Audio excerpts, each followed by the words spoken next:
Hello everybody. Class 11th के atomic structure of atom chapter में third lecture में आज लेके आया हूँ। इससे पहले लेक्चर फर्स्ट में सब एटॉमिक पार्टिकल्स की डिस्कवरी कैसे हुई, किस किसने की, कब की, ये सब मैंने आपको बताई। उसके बाद पार्ट सेकेंड में मैंने आपको बताया मॉडल्स ऑफ एटम। शुरुआत में थॉमसन का मॉडल जो बहुत ज़्यादा एप्रिसिएशन नहीं रखता। उसके बाद रदरफोर्ड का जो मॉडल था उसमें उसने बताया कि सेंटर में सारा मास होता है और इलेक्ट्रॉन एक फिक्स पाथ के अंदर रिवॉल्विंग करते हैं। लेकिन मैक्सवेल की जो वेव थ्योरी थी उसने उसको डिनाई किया कि अगर ऐसा होगा तो इलेक्ट्रिक चार्ज अगर उसके अंदर रिवॉल्विंग कर रहा है तो इलेक्ट्रिक चार्ज यानी चार्ज पार्टिकल उसके पास प्रेजेंट है तो उसकी दो फील्ड हो जाएंगी। दो फील्ड वो डेवलप करेगा, इलेक्ट्रिक और मैग्नेटिक फील्ड। और इलेक्ट्रिक और मैग्नेटिक फील्ड रेडिएशन की फॉर्म में वहां से क्या होंगी, एमिट होंगी। और अगर कोई पार्टिकल रेडिएशन की फॉर्म में वेव एनर्जी को एमिट कर पा रहा है तो रेगुलर उसकी एनर्जी क्या होगी, डिक्रीज होगी और स्पाइरल पाथ से फिर वो न्यूक्लियस में गिर जाना चाहिए। तो रदरफोर्ड का ये ड्रॉबैक कुछ टाइम आया, लेकिन बाद में नील्स बोर ने उसी को दोबारा से रिपीट किया और रदरफोर्ड के मतलब जो मैक्सवेल की वेव थ्योरी थी उसको थोड़ा ड्रॉबैक लिया गया कि अकेली वेव नेचर नहीं होती, उसके साथ साथ पार्टिकल नेचर भी हम उसकी यूज कर सकते हैं। तो आज हम बात करेंगे मैक्सवेल की वेव थ्योरी की, यानी वेव थ्योरी जिसमें इलेक्ट्रोमैग्नेटिक रेडिएशंस का उसने डिस्कस किया कि किस टाइप से इलेक्ट्रोमैग्नेटिक रेडिएशंस डेवलप होती हैं और प्रोपगेट होती है और उनकी क्या क्या प्रॉपर्टीज होती हैं। तो मैं बात कर रहा हूँ वेव थ्योरी की।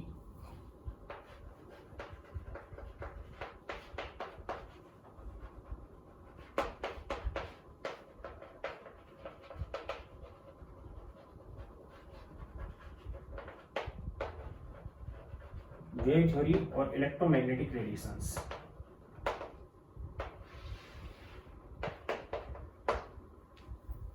ने इसको डेवलप किया था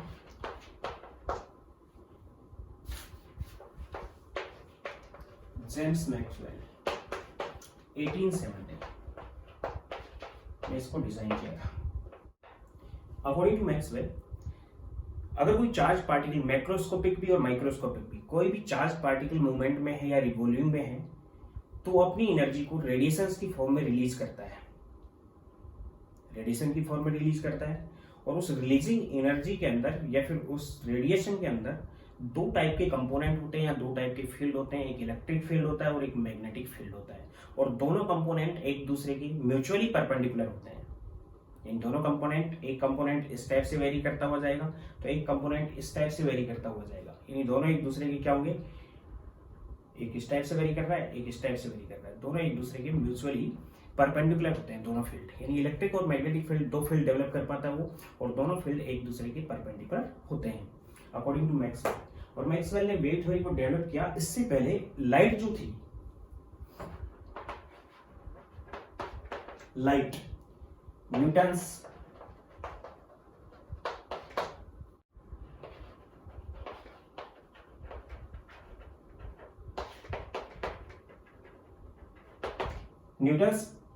कार्पस्कुलर थ्योरी, कार्पस्कुलर मीन्स होता है इसका पार्टिकल्स। शुरुआत में न्यूटन ने बताया कि जो लाइट सन से अर्थ तक आ रही है, जितनी भी लाइट प्रोपेक्ट हो रही है, लाइट रेडिएशन की फॉर्म में हो रही है। लाइट कौन सी फॉर्म में होती है, रेडिएशन की फॉर्म में। और रेडिएशन जो होती है वो पार्टिकल की फॉर्म में अपनी एनर्जी को लेके चल रही है। मीन्स एक पार्टिकल गया, दूसरा गया, तीसरा गया, इस टाइप से पार्टिकल्स की फॉर्म में चल रही है। तो न्यूटन की इस थ्योरी के अकॉर्डिंग यानी पार्टिकल थ्योरी के अकॉर्डिंग सबसे पहले ये बताया गया कि रिफ्लेक्शन और रिफ्रैक्शन दोनों फिनोमेनास इससे सेटिस्फाई हो रही है। रिफ्लेक्शन एंड रिफ्रैक्शन दो फिनोमेनास हैं। ये दोनों फिनोमेनास किसके हैं, लाइट की। लाइट की दोनों फिनोमेनास रिफ्लेक्शन और रिफ्रैक्शन को हम इस थ्योरी से एक्सप्लेन कर सकते हैं। लेकिन लाइट की और भी फिनोमेनास होती हैं। फॉर एग्जांपल यानी ये दोनों न्यूटन की पार्टिकुलर थ्योरी पे या कार्पस्कुलर थ्योरी से एक्सप्लेन होती है, रिफ्रैक्शन और रिफ्लेक्शन। बट जो लाइट होती है वो एक साथ में रिफ्लेक्शन भी कर सकती है, रिफ्रैक्शन भी कर सकती है, डिफ्रैक्शन भी कर सकती है, इंटरफेरेंस भी कर सकती है। ये सभी जो फिनोमेनास है ये लाइट की फिनोमेनास है। तो ये दो फिनोमेनास तो पार्टिकल थ्योरी से एक्सप्लेन होगी। लेकिन जो डिफ्रैक्शन थी और जो इंटरफेरेंस ये जो दो लाइट की फिनोमेनास थी ये पार्टिकल थ्योरी से एक्सप्लेन नहीं हुई। तो फिर न्यूटन की यहाँ पे पार्टिकल थ्योरी या कॉर्पस्कुलर थ्योरी फेल हो गई। तो फिर एक नई थ्योरी डेवलप हुई, जेम्स मैक्सवेल ने दी। जेम्स मैक्सवेल ने 1870 में वेव थ्योरी नाम दिया कि जो रेडिएशंस आ रही है वो वेव की फॉर्म में आ रही है। कौन सी फॉर्म में आ रही है? वेव की फॉर्म में। और वेव थ्योरी से हम डिफ्रैक्शन और इंटरफेरेंस इन दोनों को एक्सप्लेन कर सकते हैं। लेकिन फिर बाद में पता चला कि वेव थ्योरी से रिफ्लेक्शन और रिफ्लेक्शन एक्सप्लेन नहीं हो पाता। इसका मतलब बाद में dual nature of the matter दिया गया, जो कि modern theory of atomic theories में आता है। उसमें बताया गया कि जो पार्टिकल और वेव दोनों टाइप की नेचर होती है लाइट की, यानी पार्टिकल नेचर से ये दोनों और वेव नेचर से ये दोनों एक्सप्लेन होती है। तो जो मैक्सवेल की थ्योरी थी उसमें न्यूटन की पार्टिकल थ्योरी या फिर कॉर्पस्कुलर थ्योरी थी, इसको एक्सप्लेन नहीं किया, इसको डिनाई कर दिया और एक नई थ्योरी डेवलप की गई which is called wave theory. तो according to Maxwell,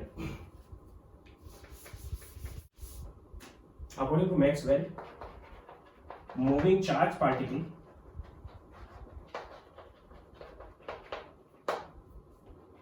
having a nature to develop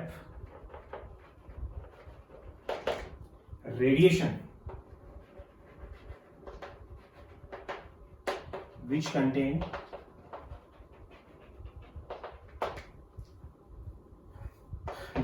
magnetic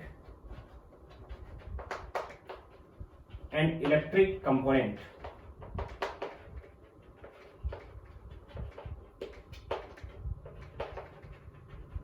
and which propelled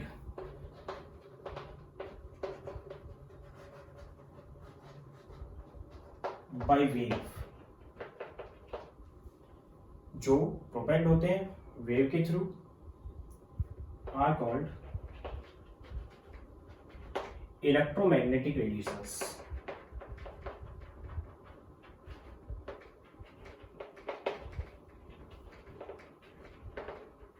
इनको नाम दिया गया इलेक्ट्रोमैग्नेटिक रेडिएशंस। फिर मैं एक बार रिपीट कर देता हूं कि according to Maxwell, charge particle अगर मूवमेंट में है तो चार्ज पार्टिकल अपनी एनर्जी को लॉस करेगा, और लॉस करेगा तो दो फॉर्म में कर सकता है, मतलब रेडिएशन की फॉर्म में कर सकता है। और रेडिएशन जो होती है वो दो फील्ड या दो कंपोनेंट कंसिस्ट रखती है, मैग्नेटिक कंपोनेंट और इलेक्ट्रिक कंपोनेंट। यानी कि अगर जिस पे ऊपर इलेक्ट्रिक चार्ज है उसको मूवमेंट में लेंगे तो वो मैग्नेटिक और इलेक्ट्रिक फील्ड डेवलप करेगा, और अगर किसी मैग्नेट को भी इलेक्ट्रिक फील्ड में हम लेते हैं तो वहां पे भी दो फॉर्म डेवलप हो जाती है। तो यहाँ पे बता रहा हूँ मैग्नेटिक और इलेक्ट्रिक कंपोनेंट उसके साथ होंगे, और रेडिएशन की फॉर्म में वो अपनी एनर्जी को लॉस करेगा विच प्रोवाइड वेव, और जो रेडिएशन जाएगी वो वेव की फॉर्म में जाएगी जिसको हम नाम देंगे इलेक्ट्रोमैग्नेटिक रेडिएशंस। यानी कि ये एक पार्टिकल है, अगर इस पे चार्ज है तो ये मूवमेंट में है, चाहे मैक्रोस्कोपिक है चाहे माइक्रोस्कोपिक है, चाहे इलेक्ट्रॉन की कैटेगरी का चाहे एटम की कैटेगरी का है, या अगर ये माइग्रेट करता है तो माइग्रेट करेगा तो उस कंडीशन में इसके दो फील्ड होंगे, एक इलेक्ट्रिक फील्ड होगा एक मैग्नेटिक फील्ड होगा, दोनों फील्ड एक दूसरे के परपेंडिकुलर होंगे,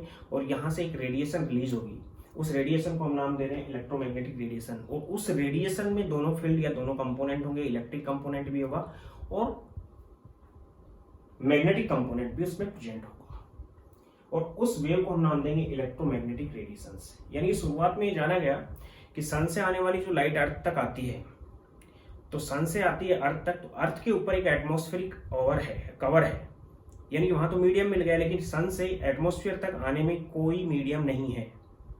तो सन से आने वाली रेडिएशन अर्थ तक कैसे पहुंची? तो न्यूटन ने इसको डिस्कस किया था कि वो पार्टिकल्स की फॉर्म में आई होगी, क्योंकि वेव को चलने के लिए कैसा चाहिए, रेडिएशन को चलने के लिए मीडियम चाहिए। तो रेडिएशन अगर मीडियम के थ्रू आ रही है तो मीडियम अगर मिल रहा है तो रेडिएशन प्रोपेल्ड हो जाएगी, लेकिन अकॉर्डिंग टू न्यूटन वो कौन सी फॉर्म में आ रही है, पार्टिकल की फॉर्म में आ रही है। लेकिन बाद में इसने बताया कि नहीं, वो इलेक्ट्रोमैग्नेटिक रेडिएशन की फॉर्म में आ रही है, और इलेक्ट्रोमैग्नेटिक रेडिएशंस को प्रोपेल्ड होने में या इन टाइप की वेव्स को प्रोपेल्ड होने में मीडियम की कोई नीड नहीं होती। और मीडियम की अगर नीड नहीं है, जैसे हम वाटर वेव की बात करें या साउंड वेव की बात करें, तो साउंड वेव और वाटर वेव को तो मीडियम की नीड होती है प्रोपेल्ड होने में, लेकिन इलेक्ट्रोमैग्नेटिक रेडिएशंस के अंदर ये प्रॉपर्टी होती है कि उनको प्रोपेल्ड होने में कोई मीडियम की नीड नहीं होती, इसलिए सन से अर्थ पे आने में उनमें कोई दिक्कत नहीं है। यानी इसने वेव थ्योरी को डेवलप किया, पार्टिकल थ्योरी को डिनाई कर दिया। लेकिन बाद में जो मॉडर्न एटॉमिक थ्योरी है उनमें दिया गया कि नहीं, रिफ्रैक्शन, रिफ्लेक्शन, डिफ्रैक्शन, इंटरफेरेंस, एक टाइम में लाइट या लाइट की जो रेडिएशंस होती हैं वो एक ही टाइम में चारों फिनोमिनाज को डेवलप कर पाती हैं या एक्सप्रेस कर पाती हैं। तो उससे हम कह सकते हैं कि लाइट की दो नेचर हो गई, वेव भी हो गई और पार्टिकल भी, क्योंकि वेव थ्योरी या वेव नेचर जो लाइट की होती है वो एक्सप्लेन करती है डिफ्रैक्शन को और इंटरफेरेंस को, जबकि जो पार्टिकल थ्योरी है वो एक्सप्रेस करती है रिफ्लेक्शन और रिफ्रैक्शन को। तो चारों एक साथ हो पा रही है, इसका मतलब लाइट की दो नेचर है, वेव नेचर भी है और पार्टिकल नेचर भी है, जो आगे आके मॉडर्न एटॉमिक थ्योरी में डेवलप हुई। तो इसके बाद बात कर रहा हूं मैं प्रॉपर्टीज ऑफ इलेक्ट्रोमैग्नेटिक रेडिएशंस।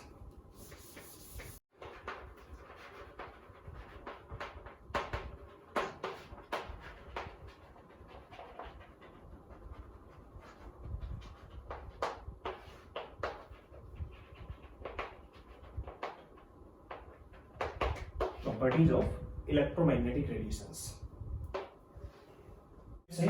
ये एक एक्सिस ले लिया हमने x और ये एक एक्सिस लिया हमने y, यानी कि प्लेन ले लिया हमने। कौन सा प्लेन है? एक्स वाई प्लेन है। इस प्लेन से सपोज करो ये रिलीज हो रही है, तो ये इस पॉइंट से रिलीज हुई, तो ये इसका कौन सा फील्ड बनेगा? इलेक्ट्रिक फील्ड, इलेक्ट्रिक कंपोनेंट है, और ये इसका मैग्नेटिक फील्ड है, ये इसका मैग्नेटिक फील्ड है और ये इसका इलेक्ट्रिक फील्ड है। यानी इलेक्ट्रिक फील्ड इस टाइप से चल रहा है, तो मैग्नेटिक फील्ड इसके जस्ट परपेंडिकुलर इस टाइप से चल रहा है, एक दूसरे की जस्ट परपेंडिकुलर है, और ये इसकी प्रोपेगेशन डायरेक्शन है।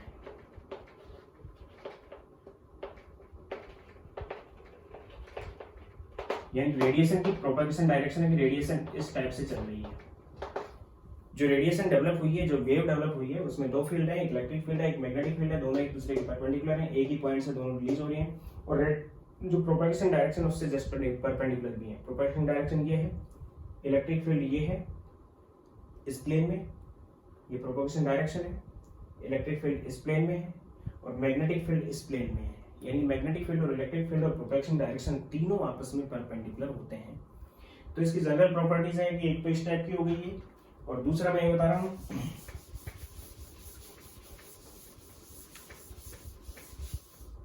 Number first, electromagnetic radiations EMR consist by components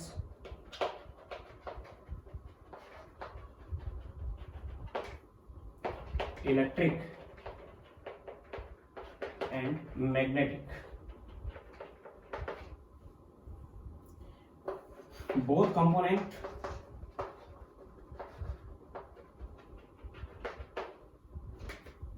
flow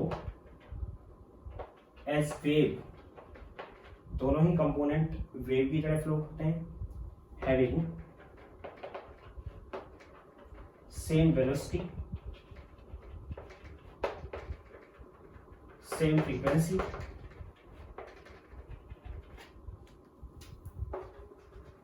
same wavelength, same energy, या सेम वेवलेंथ की बात हम बता सकते हैं, सेम वेवलेंथ बट डिफरेंट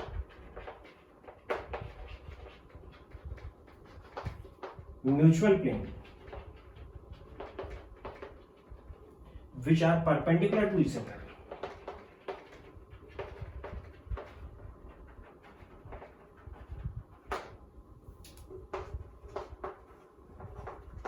जो एक दूसरे के परपेंडिकुलर होते हैं, जैसा मैंने अभी बता दिया आपको।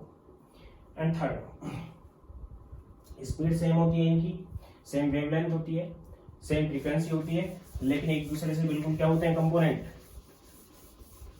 परपेंडिकुलर होते हैं। Third, in EMR electromagnetic radiations, magnetic field, electric field and propagation direction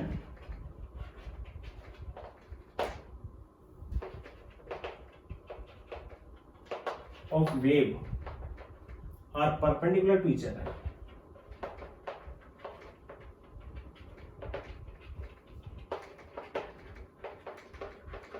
are perpendicular to each other, सभी एक दूसरे, तीनों एक दूसरे क्या होती है? परपेंडिकुलर होती है। Fourth,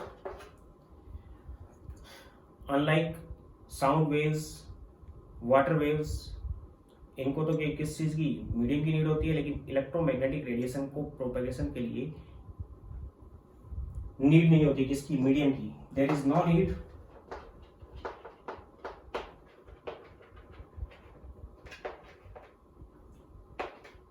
of medium in propagation of EMR. EMR की प्रोपेगेशन के लिए कोई मीडियम की नीड नहीं होती।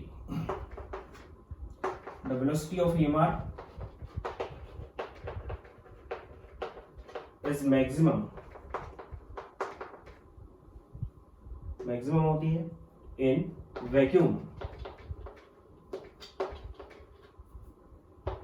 which is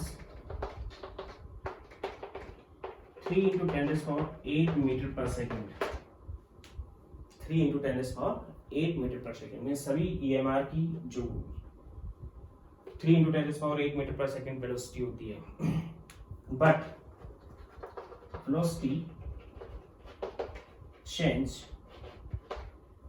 with medium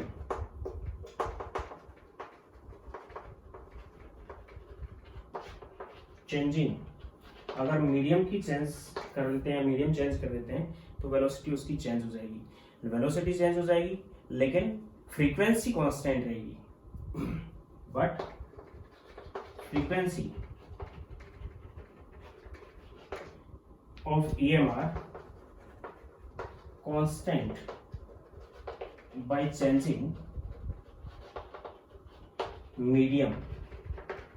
medium change करने पे उनकी वेलोसिटी चेंज हो जाएगी लेकिन उसकी फ्रीक्वेंसी कांस्टेंट होगी। वेलोसिटी चेंज होने का मतलब कि वैक्यूम के अंदर मैक्सिमम होती है, अगर कोई मीडियम लेते हैं तो इससे थोड़ी सी कम होगी, बहुत ज्यादा चेंज उसमें भी नहीं आएगा, लेकिन फ्रीक्वेंसी कांस्टेंट रहेगी। मीडियम चेंज होने पे उसका क्या चेंज हो जाएगा, वेवलेंथ चेंज हो जाएगी, क्योंकि वेवलेंथ और फ्रीक्वेंसी दोनों का मल्टीप्लीकेशन स्पीड होती है। स्पीड कांस्टेंट नहीं रही, फ्रीक्वेंसी कांस्टेंट है, इसका मतलब उसकी वेवलेंथ चेंज हो गई है।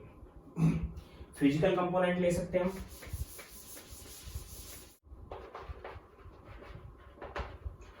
Physical properties of wave. Wave और EMR इलेक्ट्रोमैग्नेटिक रेडिएशंस की भी बात कर रहा हूं। नंबर फर्स्ट, वेवलेंथ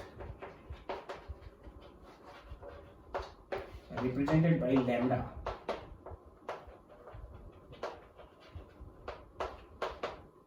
लैम्डा से इसको रिप्रेजेंट करते हैं। होती क्या है ये, सपोज करो कि ये वेव चल रही है,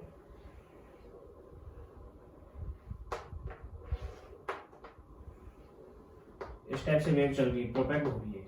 ये इसका इलेक्ट्रिक फील्ड हो सकता है, इसका मैग्नेटिक फील्ड होता है, या फिर वेव इस टाइप से चल रही है। तो वेव इस टाइप से चल रही है तो हायर जो ये वाला जो पॉइंट होता है जिसमें उसकी विड्थ होती है, यहाँ पे ये इसका इक्विलिब्रियम है। इक्विलिब्रियम के अपर एंड डाउन साइड ये ओसिलेशन होता है, इसको हम बोलते हैं ओसिलेशन।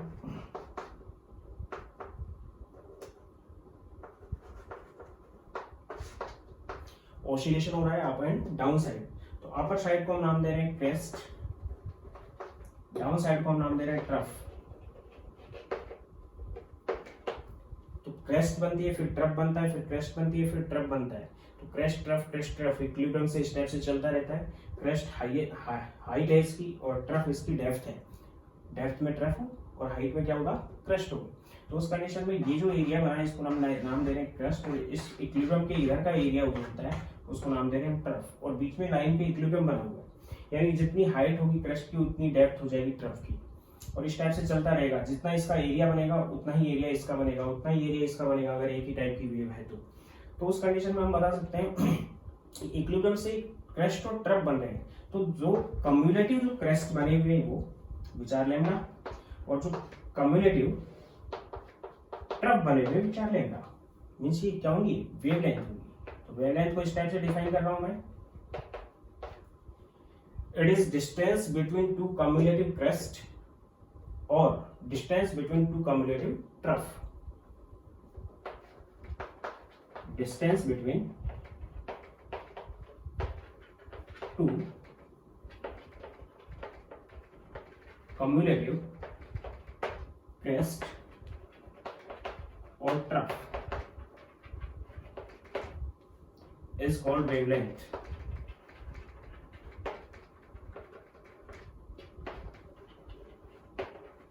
इसको नाम देंगे वेवलेंथ। अब ध्यान देना, एक क्रस्ट और एक ट्रफ, यहां से और यहां तक की जो डिस्टेंस होगी which is also called wavelength.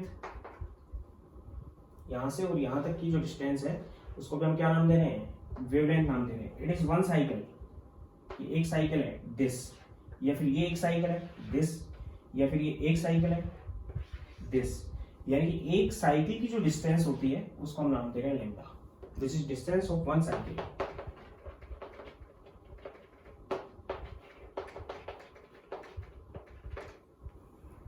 या फिर distance travelled in one cycle.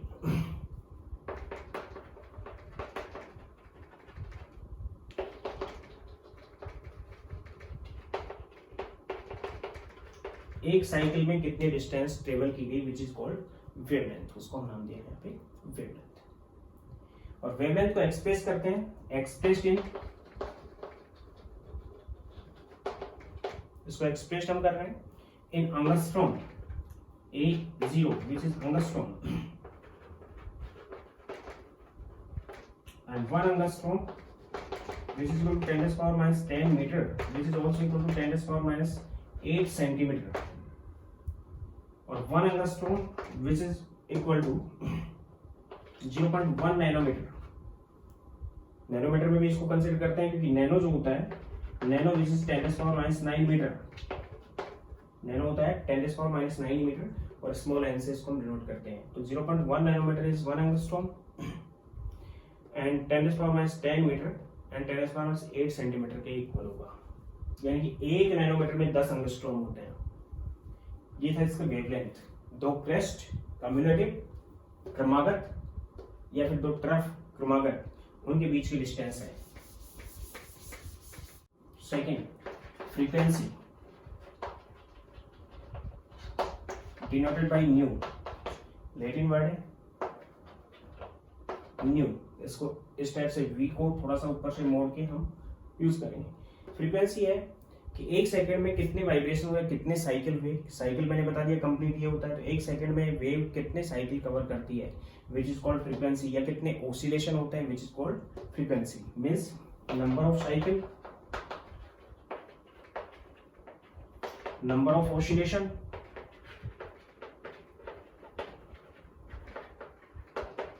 number of vibration,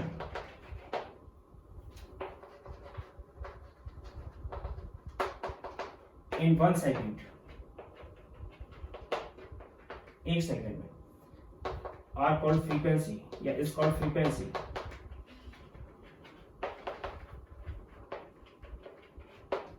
is called frequency and it is inversely proportional of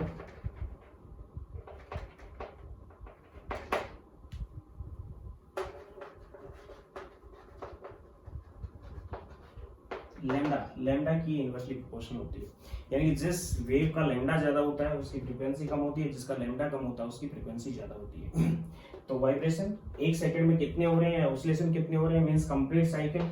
इस टाइप से जो साइकिल बना हुआ है this, it is one cycle, तो एक साइकिल हो गया। इस टाइप से एक सेकंड में कितने साइकिल हो चुके विच इज कॉल्ड फ्रीक्वेंसी, उसको नाम दे रहे हैं frequency, denoted by new and calculated in पर सेकेंड और हर्ट्ज। पर सेकेंड को हम हर्ट्ज नाम देते हैं, एच जेड से नोट करते हैं। 1 एच जेड इज 1 साइकिल पर सेकेंड। एक हर्ट्ज का मतलब एक सेकंड में एक साइकिल है, यानी कि 100 साइकिल या फिर 1000 साइकिल पर minute which is 1 kilo hertz. 1 kilo hertz का मतलब 1 किलो, किलो का मतलब होता है 10⁻3। किलो को हम रिप्रेजेंट करते हैं के से, विच इज 10⁻3। तो 1000 साइकिल पर minute which is 1 kilo hertz and 10⁻6 cycle पर minute which is 1 mega hertz. Frequency को हम यूज करते हैं। एम का मतलब है मेगा और मेगा का मतलब होता है 10⁻6। इस टाइप से हम इनको नोट करते हैं। और मैंने बताया कि frequency is inversely proportional to lambda. Frequency lambda से इनवर्सली प्रोपोर्शनल होती है। Third, third velocity represented by c और also represented by v। Light के लिए इसको हम c से, या फिर कोई और ऑब्जेक्ट है इलेक्ट्रॉन वगैरह है उसको हम v से नोट करेंगे। एक सेकंड में कितनी डिस्टेंस कवर हुई या कितनी डिस्टेंस ट्रेवल हुई, कोई वेव एक सेकंड में कितनी डिस्टेंस ट्रेवल करती है, which is called velocity. And distance travel by wave traveled by wave in 1 second is called velocity and represented or expressed in metre per second ऐसा unit में, या फिर हम इसको सेंटीमीटर पर सेकेंड में भी रिप्रेजेंट करते हैं सीजीएस यूनिट में। ये कौन सी यूनिट है इसकी, एसआई, और ये कौन सी यूनिट है इसकी, सीजीएस। यानी एक सेकेंड में कितनी डिस्टेंस उसने ट्रेवल की, इट इज कांस्टेंट, ये कांस्टेंट होती है।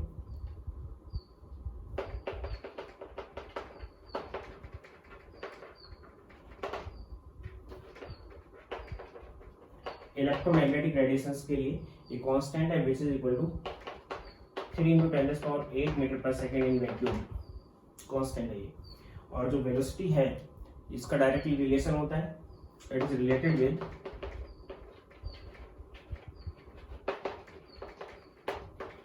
Lambda and new. लैम्डा और न्यू से डायरेक्टली रिलेटेड, मींस वेवलेंथ और फ्रीक्वेंसी से डायरेक्टली रिलेटेड होती है।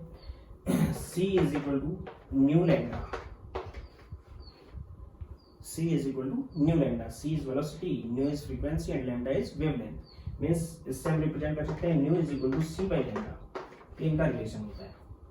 मीटर पर सेकंड में इसको रिप्रेजेंट करेंगे एसआई में, हर्ट्ज में या फिर पर सेकंड में इसको रिप्रेजेंट करेंगे, और मीटर के अंदर इसको रिप्रेजेंट करेंगे एसआई यूनिट के अंदर। फोर्थ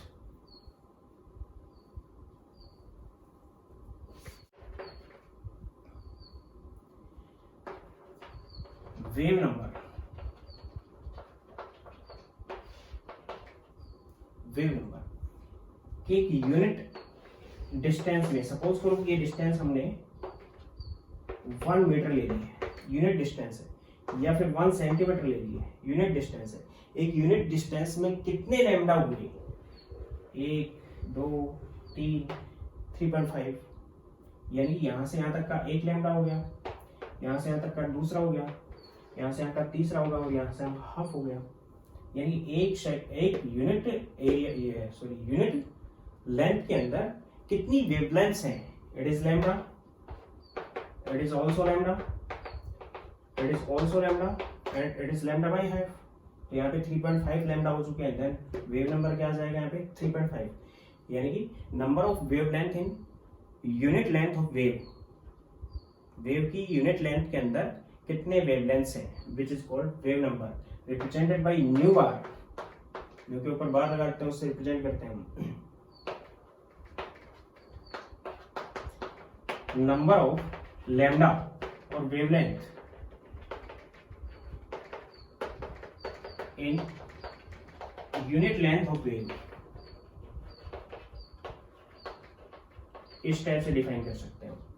या फिर डिफाइन कर सकते हैं हम एक पर्टिकुलर पॉइंट से, ये पर्टिकुलर पॉइंट ले लिया मैंने, इस पॉइंट से एक सेकंड में, in 1 second, how many times of waves propagated, इस पर्टिकुलर पॉइंट से कितने वेव्स निकल चुकी हैं एक सेकंड में, या एक पर्टिकुलर टाइम के अंदर कितनी वेव्स इसके अंदर से निकल चुकी हैं, या इसके अंदर से पॉइंट के अंदर से प्रोपेग्ड हो चुकी हैं, विच इज कॉल्ड वेव नंबर। तो दूसरी डेफिनेशन इसकी दे सकता हूं मैं कि number of waves propelled by a point in 1 second is called wave number। ये दूसरी डेफिनेशन है इसकी, न्यू बार। या फिर तीसरी डेफिनेशन भी हम इसकी दे सकते हैं कि सपोज करो कि एक यूनिट एरिया ले लिया हमने, यूनिट एरिया का मतलब 1 मीटर इधर है, 1 मीटर इधर है, 1 मीटर इधर, 1 मीटर इधर, या 1 सेंटीमीटर 1 सेंटीमीटर, तो इसका 1 मीटर स्क्वायर हो गया तो एरिया, या 1 सेंटीमीटर स्क्वायर हो गया। इस पर्टिकुलर एरिया पे हमें वेव डालनी है, ऊपर से हम लाइट डाल रहे हैं, तो एक सेकंड में कितनी इसके ऊपर waves Giri, which is called wave number. यानी एक पर्टिकुलर एरिया, यूनिट एरिया के ऊपर कितनी वेव्स एक सेकंड में बॉम्बार्ड हुई, which is also called wave number. Means तीसरी डेफिनेशन में ले रहा हूं यहाँ पे कि number of waves bombard on unit surface area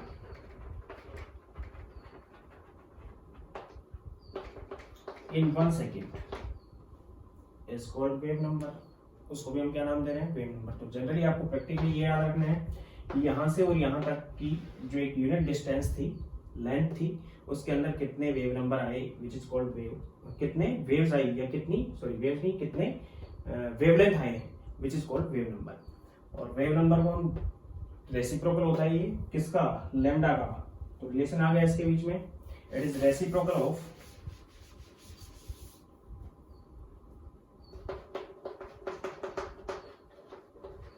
ध्यान देना ना,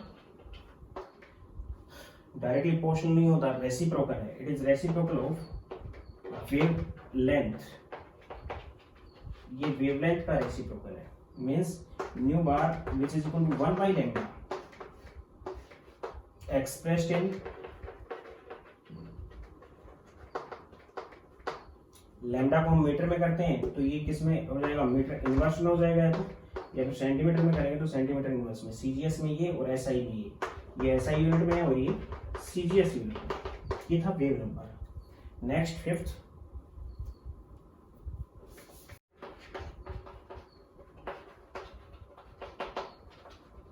amplitude represented by small A.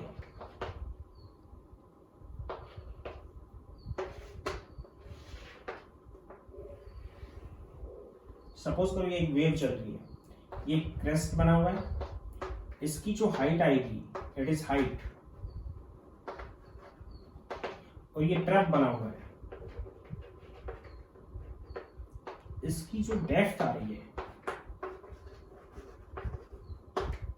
Which is called amplitude. इसको हम नाम देंगे इसका एम्पलीट्यूड, यानी कि हाइट ऑफ क्रेस्ट और डेप्थ ऑफ ट्रफ दोनों इक्वल होंगी क्योंकि इक्विलिब्रियम से चल रहा है, ये इक्विलिब्रियम है इसका, इस इक्विलिब्रियम से अप और डाउन साइड में ये चल रही है। ये कौन सी है, सपोज करो ये इलेक्ट्रिक फील्ड है, तो मैग्नेटिक फील्ड की भी एम्पलीट्यूड वही होगा, उसकी फ्रीक्वेंसी भी वही होगी, उसकी नेचर इतनी रहेगी कि इसके जस्ट परपेंडिकुलर होगा, वो अलग चीज है। तो यहाँ से और यहाँ तक जो चल रही है हाइट और क्रेस्ट की हाइट और ट्रफ की डेप्थ, इसको हम नाम देंगे amplitude. Maximum height of crest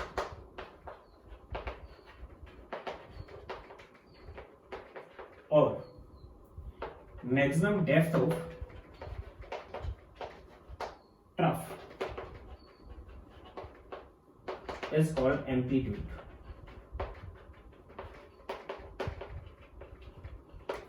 और एम्पलीट्यूड अभी तक मैंने जो 4 प्रॉपर्टीज बताई है, 5वीं मैं एनर्जी भी बता रहा हूं, लेकिन एनर्जी मैक्सवेल ने नहीं दी, यहाँ पे एनर्जी दी वो मैक्स प्लैंक ने दी थी, वो प्लैंक ने बाद में दी क्योंकि एनर्जी को इसने क्वांटाइज माना।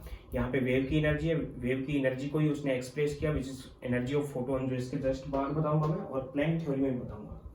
तो यहाँ पे मैंने बताया कि इसकी हाइट और इसकी जो ट्रफ की डेप्थ होती है वो क्या होती है, एम्पलीट्यूड होती है। वो रिप्रेजेंट किससे करते हैं हम, स्मॉल ए से रिप्रेजेंट करते हैं। लेकिन इसके साथ साथ इससे पहले की मैंने जो 4 प्रॉपर्टीज बता दी, कौन कौन सी, वेवलेंथ, स्पीड, फ्रीक्वेंसी या फिर वेलोसिटी और वेव नंबर, वो चारों पे एम्पलीट्यूड डिपेंड नहीं करता। Means amplitude is independent from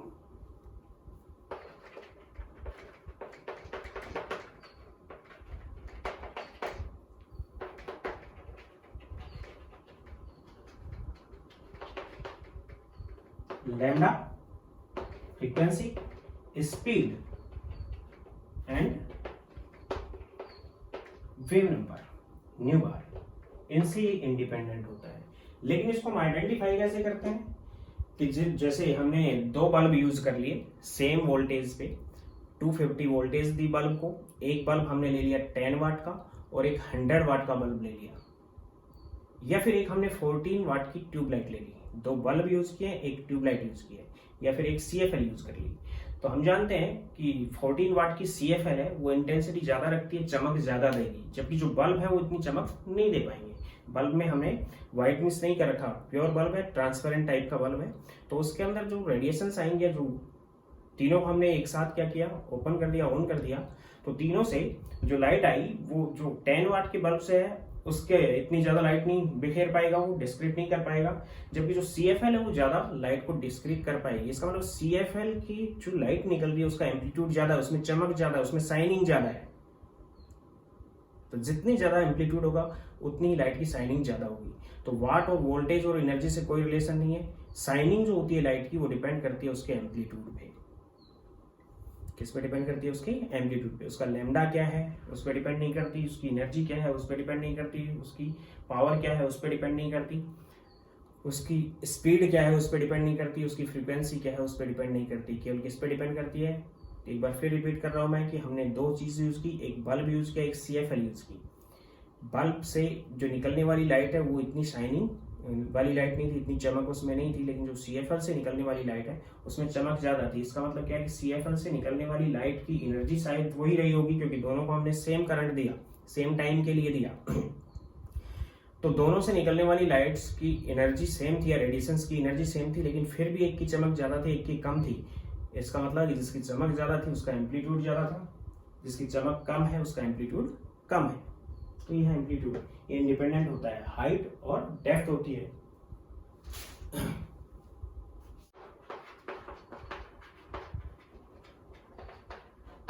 इस इंटेंसिटी को ही हम चमक से यूज कर सकते हैं। इसको आई से नोट करते हैं, it is shining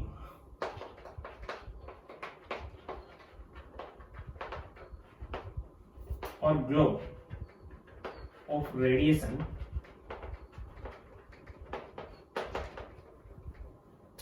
depends upon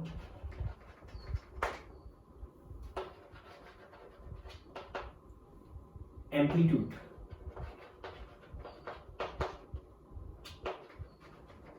Does not depends upon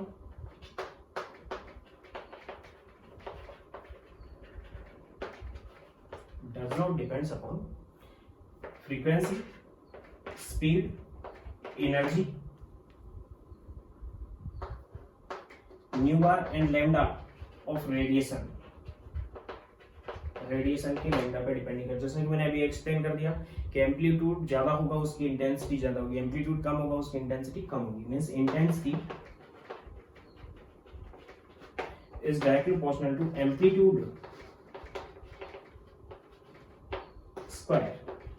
यानी CFL और बल्ब का जब एग्जांपल लेंगे, intensity is directly proportional to A square. Intensity amplitude के स्क्वायर में डायरेक्टली प्रोपोर्शनल होती है।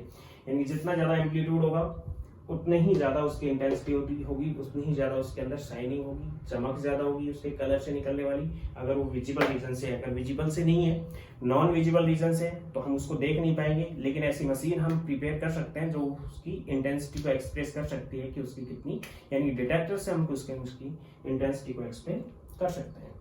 इसके बाद 7 नंबर बात कर रहा हूं मैं एनर्जी की।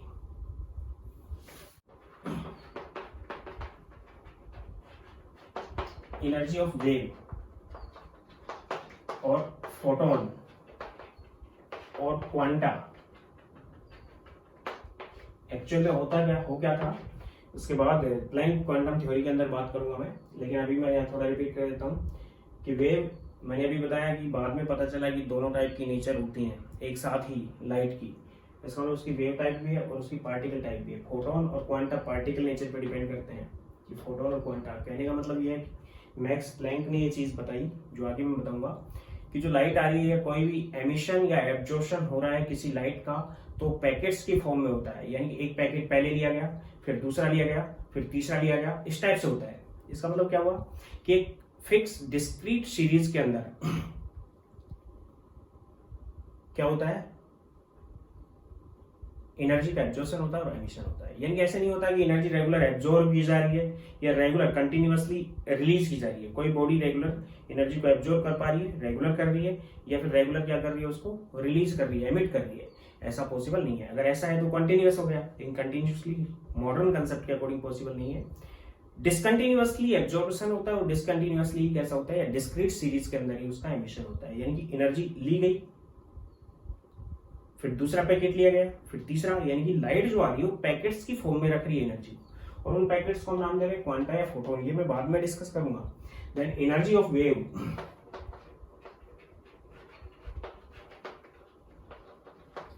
in form of photon. Photon means packet of energy. E which is equal to h into nu. Frequency पे डिपेंड करती है, यानी कि E यहाँ पे एनर्जी है, फोटोन, H यहाँ पे प्लैंक कांस्टेंट है,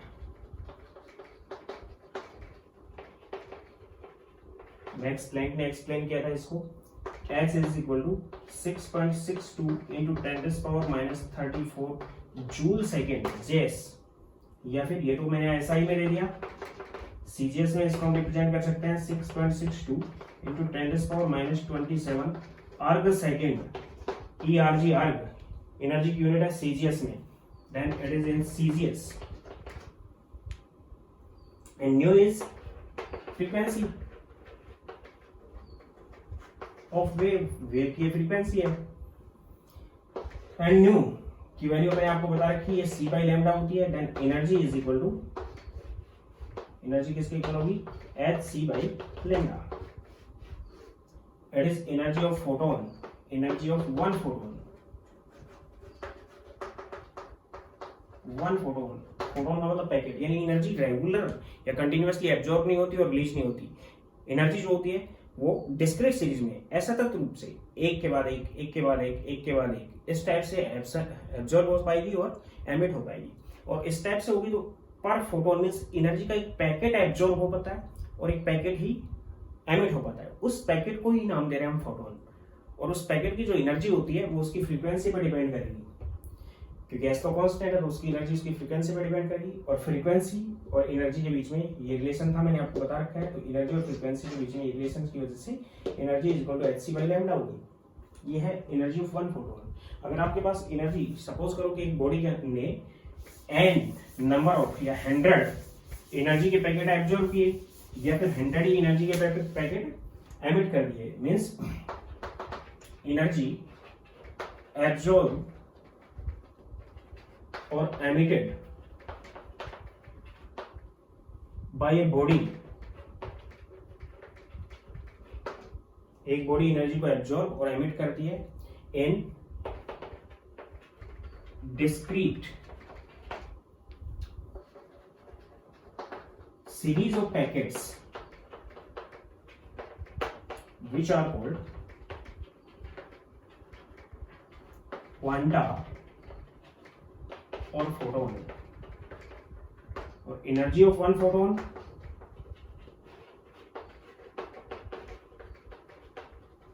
which is equal to E is equal to h nu, and energy of एक से ज्यादा फोटोन है n फोटोन जिनकी फ्रीक्वेंसी सभी की सेम है, which is equal to E is equal to h nu, where n is number of photon, इससे हम कैलकुलेट करेंगे, या फिर इसी को रिप्रेजेंट हम कर देंगे energy which is equal to n h c by lambda, क्योंकि न्यू किसके इक्वल होता है, सी बाई लैम्डा के इक्वल होता है, तो इस टाइप से इसकी एनर्जी को भी एक्सप्लेन करेंगे।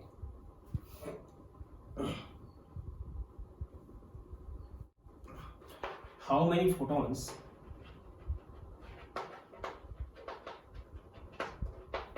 in 1 joule energy if every photon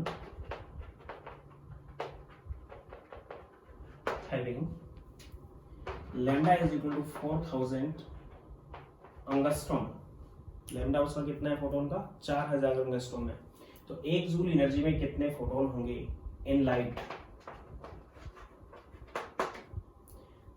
तो हम जानते हैं कि लैम्डा हमें गिवन है, गिवन क्या है लैम्डा, और क्या गिवन है लैम्डा कितना है 4000 एंगस्ट्रॉम मींस 10⁻⁻10 मीटर, एंगस्ट्रॉम में 1 एंगस्ट्रॉम को किसके इक्वल रखा मैंने, 1 angstrom is equal to 10⁻⁻10 metre, ऐसा यूनिट में रख दिया मैंने, क्योंकि जूल हमें ऐसा यूनिट में दी गई है। दूसरा गिवन है आपके पास कि E is equal to n h c by lambda, ये होता है आपके पास, H है आपके पास यहाँ पे h इज इक्वल टू कितना है 6.62 into 10⁻⁻34 joule second, c 3 into 10⁸ metre per second velocity है, और लैम्डा ये गिवन ही है, n आपको निकालना है, एनर्जी ये गिवन है, energy is equal to 1 joule. क्या आ जाएगा, मैं यहाँ पे पुट कर रहा हूँ इसको, एनर्जी कितनी है, फॉर्मूला ये लिख दिया मैंने, E is equal to n hc by lambda which is equal to E है 1 जूल, जूल में ही पुट किया मैंने, एंड n आपको कैलकुलेट करना है, मल्टीप्लाई बाय h है 6.62 into 10⁻34 joule second into c है 3 into 10⁸ metre per second divided by lambda है 4000 इंटू 10⁻10 मीटर 10 मीटर। तो जूल से तो ये जूल कैंसिल हो जाएगा, मीटर से ये मीटर कैंसिल हो जाएगा, सेकंड से ये पर सेकंड कैंसिल हो जाएगा, 10⁻10 को ऊपर ले जाएंगे प्लस में चली जाएगी, 10⁻+10 और प्लस 10⁻18 हो जाएगा, 10⁻18 और 10⁻34 इनको कैंसिल कर लेंगे, तो n यहाँ पे लिख दिया मैंने, n इज इक्वल टू, इसको इससे काट दिया मैंने, 18 है 34 है, देन 10⁻16 आ गए, आगे और कर जाएंगे तो n किसके इक्वल आ गया 4000 इंटू या 4000 डिवाइडेड बाई 3 इंटू 6.62 को अप्रोक्सीमेटली मैंने 6.6 रख लिया इंटू 10⁻16, 3 ये था और n इसके इक्वल आ गया, इसके बाद फिर काट लिया मैंने, ऊपर चला गया, तो n इज इक्वल टू आ गया 4 इंटू 10⁻16 प्लस 16 में हो गया, और 3 ये हो गए 10⁻9 डिवाइड बाई 3 इंटू 6.6,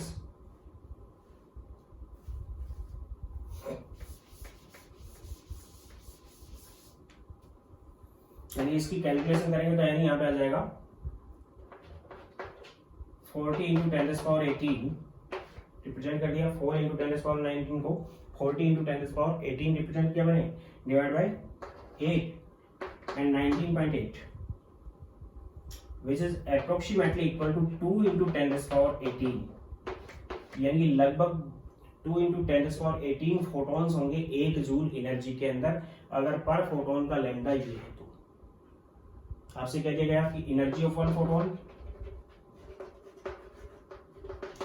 अगर एक फोटोन की एनर्जी आपको कैलकुलेट करनी है, then energy of one photon is equal to h nu, और nu is equal to c by lambda, 6.6 into 10⁻34 minus multiply 3 into 10⁻8 divide by 4000 into 10⁻10, ये इससे कैंसिल हो गया, 10⁻16 आ जाएगा यहाँ पे, ये 10⁻18 हो गया प्लस में, और ये -34 है, 10⁻16 आ गया, इस 3 जीरो से भी मैंने ये 10⁻3 ऊपर था, ऊपर चला गया, तो -3 में चला जाएगा, तो -19 हो गया, ये इसको इससे काट लिया मैंने, देन इट इज, इसको 2 से काटा तो यहाँ 2 आ गया, और यहाँ पे आएगा 3.3 इंटू 3 डिवाइड बाई 2 में से इसको भी काट दिया मैंने, 1.5 into 10⁻19 which is equal to 5 4.85 into 10⁻19 energy होगी, और वो भी जूल में, क्योंकि आंसर इसका जूल में आ जाएगा। तो एक फोटोन की एनर्जी को हम इस टाइप से कैलकुलेट करते हैं, और कितने फोटोन से उतनी एनर्जी बनी हम उसको उस टाइप से कैलकुलेट कर लेंगे। अब मैं बात कर रहा हूँ इलेक्ट्रोमैग्नेटिक स्पेक्ट्रम की। Electromagnetic spectrum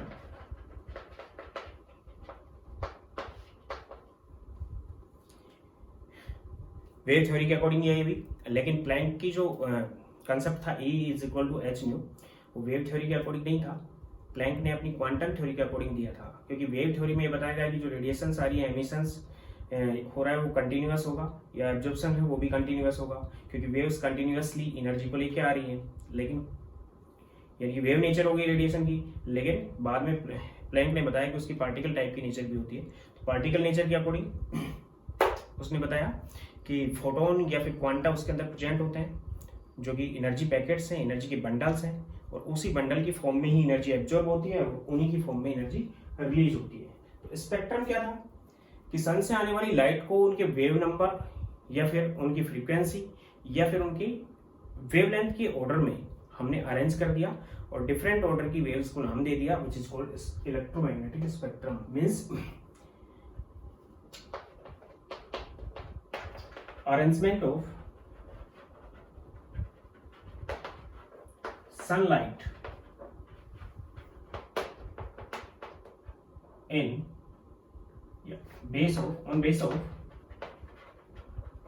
on basis of frequency or wave number or energy,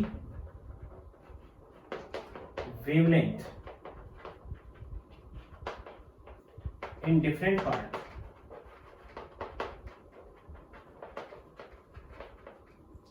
is called electromagnetic radiation या electromagnetic spectrum।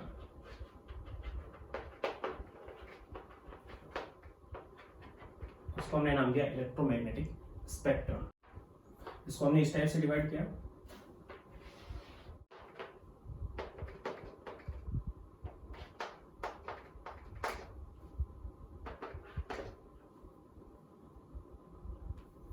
इस टाइप से हमने इसको डिवाइड किया।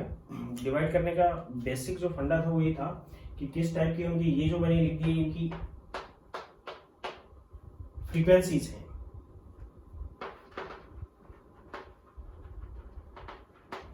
इन हर्ट्ज, इनकी फ्रीक्वेंसी हर्ट्ज में। कॉस्मिक रेज जिनकी फ्रीक्वेंसी ज्यादा होती है उनकी एनर्जी ज्यादा होती है, एच न्यू बाई लैम्डा होता है। जिनकी फ्रीक्वेंसी ज्यादा है उनकी एनर्जी ज्यादा होती है, जिनकी फ्रीक्वेंसी ज्यादा है उनकी एनर्जी ज्यादा, उनका लैम्डा कम होता है। तो इधर से इधर देखते हैं तो हम फ्रीक्वेंसी डिक्रीज हो रही है, एनर्जी डिक्रीज हो रही है, और उधर से इधर एनर्जी बढ़ रही है। यानी कि यहां से यहां तक राइट टू लेफ्ट अगर देख रहे हैं तो एनर्जी इंक्रीज हो रही है या फिर फ्रीक्वेंसी इंक्रीज हो रही है, और लेफ्ट टू राइट देख रहे हैं, इधर से इधर देख रहे हैं तो एनर्जी क्या होगी, डिक्रीज होगी, या फिर फ्रीक्वेंसी क्या होगी, डिक्रीज होगी, या फिर इधर से इधर लैम्डा डिक्रीज होगा। लैम्डा मींस वेवलेंथ डिक्रीज होगी क्योंकि यूनिवर्सली प्रोपोर्शनल है इनसे। तो उस कंडीशन में हम ये बता सकते हैं कि एनर्जी इंक्रीज होगी, फ्रीक्वेंसी इंक्रीज होगी, तो लैम्डा उसका डिक्रीज होगा। मींस यहां से यहाँ एनर्जी डिक्रीज हो रही है तो वहां से वहां एनर्जी बढ़ रही होगी। तो ये हर्ट्ज में फ्रीक्वेंसीज रिप्रेजेंट की गई है। सबसे ज्यादा फ्रीक्वेंसी की वेव्स जो होती हैं कॉस्मिक वेव्स होती हैं, सबसे ज्यादा एनर्जेटिक वेव्स होती हैं कॉस्मिक वेव्स, उससे कम गामा रेज होती है, रेंज बना दी हमने। उसके बाद होती है एक्स रेज, उसकी एक रेंज होगी, अल्ट्रावायलेट होती है, उसकी एक रेंज है, विजिबल होती है जिसको हम देख पाते हैं, इंफ्रारेड होती है, माइक्रोवेव्स होती हैं, रेडियो वेव्स होती हैं। सबसे कम फ्रीक्वेंसी की, सबसे बड़े लैम्डा की, यानी सबसे ज्यादा वेवलेंथ इनकी होती है, लॉन्ग रेंज रेडियो वेव्स होती हैं। तो इतने पार्ट में हमने इनको डिवाइड कर दिया on the basis of lambda और द फ्रीक्वेंसी। तो इधर से इधर क्या हो रहा है, एनर्जी बढ़ रही है, इधर से इधर एनर्जी घटेगी तो लैम्डा बढ़ जाएगा। यानी कि इधर से इधर अगर देखें हम तो एनर्जी डिक्रीज होगी, फ्रीक्वेंसी डिक्रीज होगी और लैम्डा इंक्रीज होगा। मींस वेव नंबर इंक्रीज होगा, सॉरी वेव लेंथ इंक्रीज होगी left to right. Cosmic rays सबसे ज्यादा एनर्जेटिक होती है, उनसे कम एनर्जी गामा रेज की होती है। हमारी बॉडी या हमारी जो आंखें हैं वो केवल विजिबल रीजन को देख पाती हैं, और विजिबल रीजन जो होता है लैम्डा के अकॉर्डिंग मैं बता रहा हूं इसका, इसमें 7 कलर होते हैं।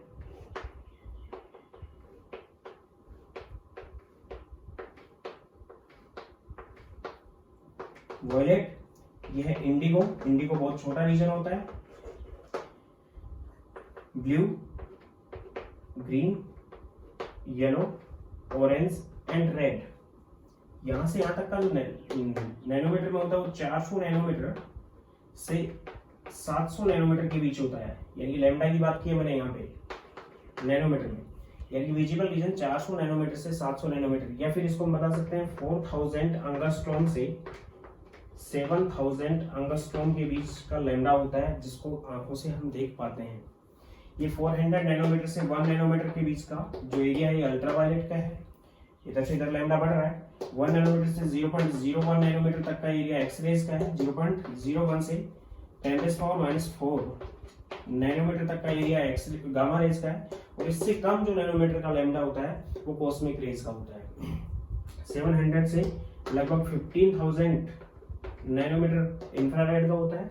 माइक्रोवेव्स लगभग 1 लाख नैनोमीटर, उसके बाद 1 लाख नैनोमीटर का होता है। उसके बाद का जो रेंज होती है वो रेडियो वेव्स की होती है। रेडियो वेव्स को हमने 2 पार्ट में डिवाइड कर दिया है, एक तो शॉर्ट वेव्स और एक लॉन्ग रेंज। फिर एक बार रिपीट करता हूं मैं, कॉस्मिक रेज सन से आने वाली सबसे ज्यादा एनर्जेटिक रेज होती है और ये न्यूट्रॉन से कंसिस्ट होती है, कंसिस्ट बाय न्यूट्रॉन्स।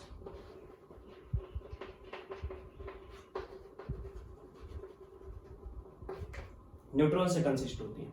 तो इनकी ट्रेवलिंग जो होती है सन से निकलने तो लगती है लेकिन बहुत दूर तक नहीं फ्लो कर पाती है। क्यों नहीं फ्लो कर पाती है? क्योंकि न्यूट्रॉन से कंसिस्ट होती है। स्पीड सभी की सेम है वैक्यूम के अंदर, यहाँ ध्यान दे लेना, रेंज बनाई है, लैम्डा अलग है, फ्रीक्वेंसी अलग है, लेकिन स्पीड सभी की कांस्टेंट है।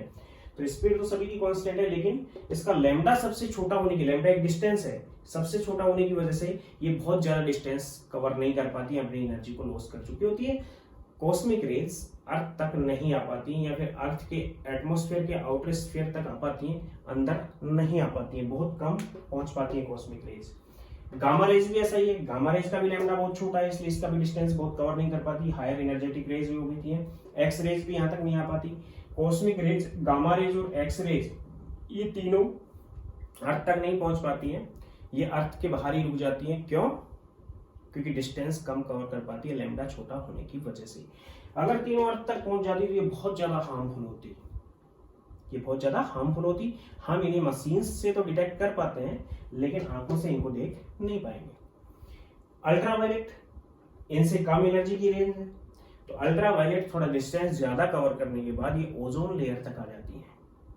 अब अर्थ के ऊपर बनने वाली ओजोन लेयर हमारी अल्ट्रावायलेट रेज से प्रिवेंशन करती है, क्योंकि इनको एब्जॉर्ब कर लेती है। अगर ओजोन लेयर डिफ्लेक्ट हो गया तो हमारे लिए अल्ट्रावायलेट जो वेव्स होती है वो बहुत ज्यादा हार्मफुल होगी। अल्ट्रावायलेट क्यों नाम दिया है? क्योंकि वायलेट से पहले आने वाली है, और रेड के बाद आने वाला जोन है इंफ्रारेड, रेड के बाद आने वाला इंफ्रारेड। विजिबल रीजन से आने वाली जो रेज होती है वो होती है, कहां से कहां बताया, 400 से 700 नैनोमीटर, वो इस टाइप से। ये 400 से 430 तक होता है, 450 से 490 तक होता है, 550 तक होता है, 590 तक होता है, एंड 650 तक होता है, एंड 700 तक होता है। नैनोमीटर्स में 400, 430, 450, 490, 555, 590, 650, 700, यानी कि रेड जो होता है उसका लैम्डा सबसे, हमें दिखने वाली जो रेज है उनमें से रेड का लैम्डा सबसे ज्यादा होता है और वोयलेट का लैम्डा सबसे कम होता है। इंडिगो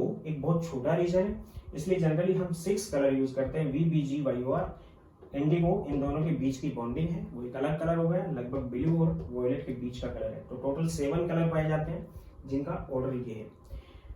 विजिबल रीजन हमारे लिए बहुत ज्यादा यूजफुल है, हार्मफुल नहीं है, और विजिबल रीजन में जितनी भी रेज होती है वो अर्थ तक इजीली पहुंच जाती हैं, क्योंकि इनका लैम्डा ज्यादा होता है, एनर्जी इनके अंदर कम होती है, लैम्डा ज्यादा होता है तो डिस्टेंस ज्यादा कवर कर पाती है। इंफ्रारेड, इंफ्रारेड एक बड़ा रीजन होने की वजह से इसको 3 पार्ट में हमने डिवाइड कर दिया। एक तो नियर इंफ्रारेड, एक मिड इंफ्रारेड, IR से नोट करेंगे, इसको हम UV से करते हैं, इसको हम IR से इंफ्रारेड, और एक फार IR। माइक्रोवेव्स इंफ्रारेड किस टाइप से यूज होती हैं ये मैंने बता दिया। Cosmic rays, gamma rays, X rays harmful होती हैं, कॉस्मिक रेज यूजफुल नहीं है।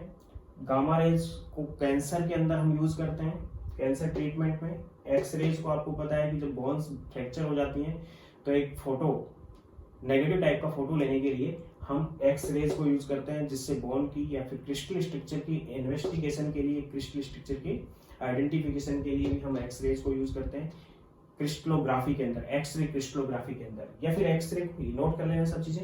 एक्सरे को हम यूज करते हैं बोन्स की पिक्चर लेने के लिए। अल्ट्रावायलेट जो रीजन होता है, इस टाइप की जो रेंज होती है हम यहाँ डेवलप भी कर पाते हैं, डेवलप ये भी कर पाते हैं, ये भी कैथोड रेज से डेवलप कर पाते हैं, ये भी कैथोड रेज से डेवलप हो पाते हैं। तो अल्ट्रा वेव, लाइट वेव्स या फिर अल्ट्रा वायलेट वेव्स जो है वो भी हम डेवलप कर पाते हैं। इससे ये जर्मिसाइड होता है ये रीजन, इसलिए जर्म्स को डिस्ट्रॉय करने के लिए, या फिर अल्ट्रावायलेट रीजन के अंदर जो नोट होते हैं, हमारे रुपए जो होते हैं, उनके ऊपर जो इंक लगी हुई होती है या इंक को आइडेंटिफाई करने के लिए या फिर उनके ऊपर मार्किंग को देखने के लिए अल्ट्रावायलेट रीजन को हम जनरली यूज करते हैं। विजिबल रीजन हमारे लिए बहुत ज्यादा यूजफुल है। इंफ्रारेड आईआर एक स्पेक्ट्रोस्कोपी, अल्ट्रावायलेट विजिबल और आईआर स्पेक्ट्रोस्कोपी, जिससे हम इन्वेस्टिगेशन करते हैं कि एक नया एलिमेंट या फिर नया कंपाउंड हमने डिटेक्ट किया है, तो स्पेक्ट्रोस्कोपी की हेल्प से हम उसको डिटेक्ट कर लेते हैं। तो ये भी हम आंखों से नहीं देख पाते हैं। 3 रीजन है इसमें, नियर आईआर, मिड आईआर और फार आईआर। माइक्रोवेव, ओवन वगैरह के अंदर माइक्रोवेव यूज की जाती हैं फूड के अंदर। रेडियो वेव जो शॉर्ट रेंज रेडियो वेव्स हैं वो एफएम और एएम रेडियोज के अंदर यूज की जाती हैं। जो लॉन्ग रेंज रेडियो वेव्स हैं वो वायरलेस वगैरह के अंदर, या फिर रेडियो वेव्स हम मोबाइल वगैरह के अंदर यूज करते हैं, टीवी के अंदर यूज करते हैं, जिससे एक जगह से दूसरी जगह ट्रांसमिशन होता है इनका। विजिबल रीजन के अंदर ये 7 कलर होते हैं, जिसमें सबसे ज्यादा लैम्डा रेड का होता है, सबसे कम लैम्डा किसका होता है, वायलेट का होता है। सन राइजिंग और सन सेटिंग के टाइम, जब सनराइज होता है या सन सेट होता है उस टाइम सन हमें रेड दिखाई देता है। उसका बेसिक रीजन ये है कि उस टाइम राइजिंग के टाइम और सेटिंग के टाइम सन से हमारी डिस्टेंस बहुत ज़्यादा होती है, जिस वजह से ज़्यादा डिस्टेंस कवर केवल रेड कलर कर पाता है, क्योंकि इसका लैम्डा ज़्यादा है। इसलिए हमें केवल सन सेटिंग और सन राइजिंग के टाइम रेड दिखाई देता है। दूसरा, जितने भी डेंजरस सिंबल होते हैं हम रेड कलर के बनाते हैं, क्योंकि 7 कलर हमें दिखाई देते हैं। कौन जल्दी दिखाई देगा, जिसका लैम्डा ज्यादा होगा, इसलिए रेड कलर के हम डेंजरस सिंबल यूज करते हैं ताकि वो दूर से दिखाई दे सके ये यूज करते हैं। ये सभी चीजें या सभी हमारे लिए यूजफुल है। इस टाइप से हमने इनको डिवाइड कर दिया है 7 कलर्स में। 400 to 700 नैनोमीटर, नैनोमीटर है मीन्स 4000 to 7000 अंगस्ट्रॉन की लाइट को या रेडिएशन को हम आइडेंटिफाई कर सकते हैं। अब मैं बात कर रहा हूं इसके अंदर रेडिएशन की डेफिनेशन क्या है। तो अभी बता दिया हमने कि रेडिएशन एक प्रोपेगेशन है, जिससे एनर्जी का ट्रांसमिशन होता है एक जगह से दूसरी जगह पे। मीन्स प्रोपेगेशन और transmission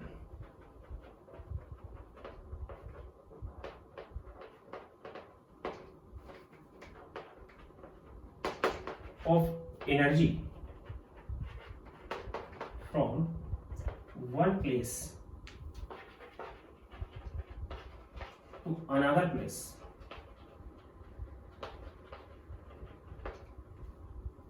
propagation or transmission of energy from one place to another place is called radiation.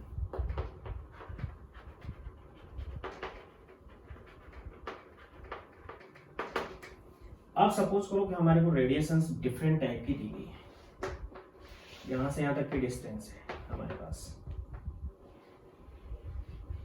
एक रेडिएशन इस टाइप की दी हुई है,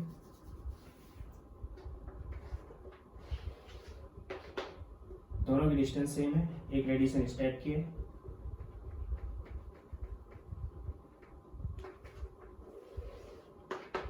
एक रेडिएशन इस टाइप की है, डिस्टेंस इसकी भी सेम है, एक रेडिएशन इस टाइप की, 4 radiation, it is A, it is B, it is C, it is D. तो आइडेंटिफाई करना है हायर एनर्जेटिक,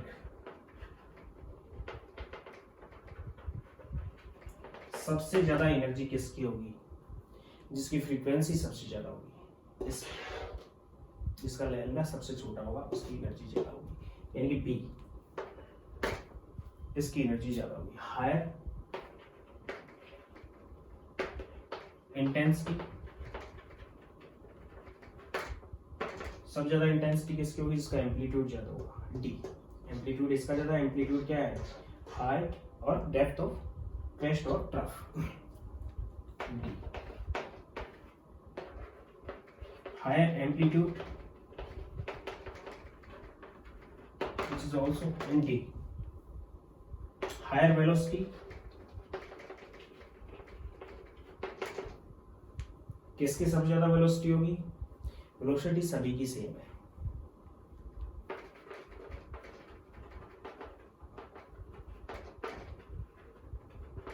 क्योंकि वेलोसिटी कांस्टेंट होती है, केवल लैम्डा और न्यू चेंज होता है। हायर लैम्डा या हायर वेवलेंथ। सबसे ज्यादा वेवलेंथ किसकी होगी? इसकी वेवलेंथ ये है, इसकी वेवलेंथ ये है, इसकी वेवलेंथ यहाँ से यहाँ तक की डिस्टेंस है, इसकी वेवलेंथ यहाँ से यहाँ तक की डिस्टेंस है। देन हायर वेवलेंथ किसकी है? सी की। सी की वेवलेंथ क्या है? हायर है। Maximum distance covered by wave,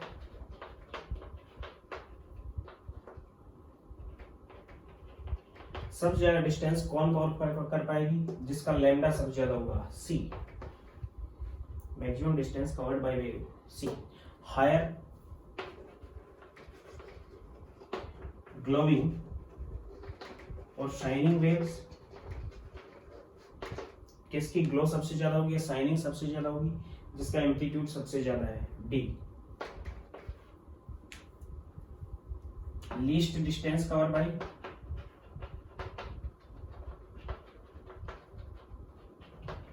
सबसे कम डिस्टेंस कौन कवर कर पाएगी? जिसकी फ्रीक्वेंसी सबसे ज्यादा है, लैम्डा सबसे छोटा है, इसका लैम्डा मैंने सबसे छोटा दिखाया है, देन बी।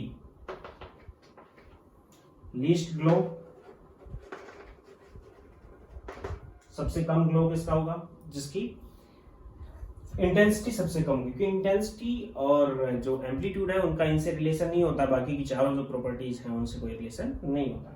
तो इंटेंसिटी सबसे ज्यादा इसकी है, सबसे कम इंटेंसिटी मैंने इसकी ली है, क्योंकि एम्पलीट्यूड सबसे कम इसका है, तो सबसे कम ग्लो दिखाने वाली कौन सी होगी? बी।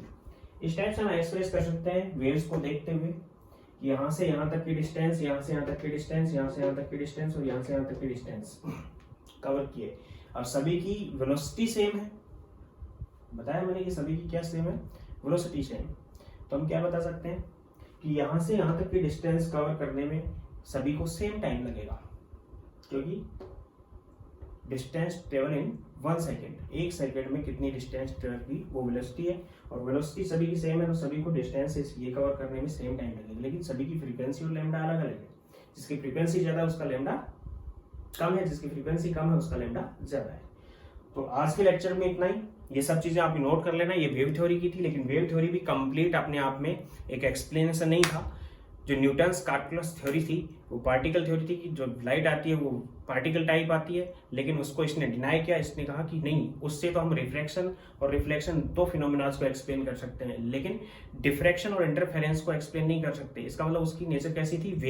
वेव से हम डिफ्रैक्शन और इंटरफेरेंस को एक्सप्लेन कर सकते हैं, लेकिन रिफ्लेक्शन और रिफ्लेक्शन को एक्सप्लेन नहीं कर सकते। तो बाद में आने वाली थ्योरीज जो ड्यूअल नेचर थी वो ये बता रही है कि दोनों टाइप की नेचर होती है, यानी कि चारों फिनोमिनास लाइट एक साथ एक्सप्रेस कर सकती है, और अगर एक साथ एक्सप्रेस कर रही है इसका मतलब उसकी दो नेचर है, पार्टिकल टाइप की भी है और वेव टाइप की। तो आगे आने वाले ने न्यूटन्स जो कार्पेकुलस थ्योरी थी न्यूटन की, उसको या पार्टिकुलर थ्योरी थी या पार्टिकल थ्योरी थी, उसको बाद में आने वाली थ्योरीज ने दोबारा से उजागर किया। इसने रदरफोर्ड की थ्योरी को थोड़ा गलत किया। मैक्स प्लैंक की जो क्वांटम थ्योरी थी उसने रदरफोर्ड की थ्योरी को थोड़ा सा उजागर किया, और जो बोर मॉडल था वो कंप्लीटली बेस्ड था रदरफोर्ड थ्योरी पे। किस पे बेस्ड था? रदरफोर्ड थ्योरी पे। और फिर जो मॉडर्न कंसेप्ट आए वो इन सभी थ्योरीज पे बेस्ड थे। वो आगे की बात आगे डिस्कस करेंगे। Thank you.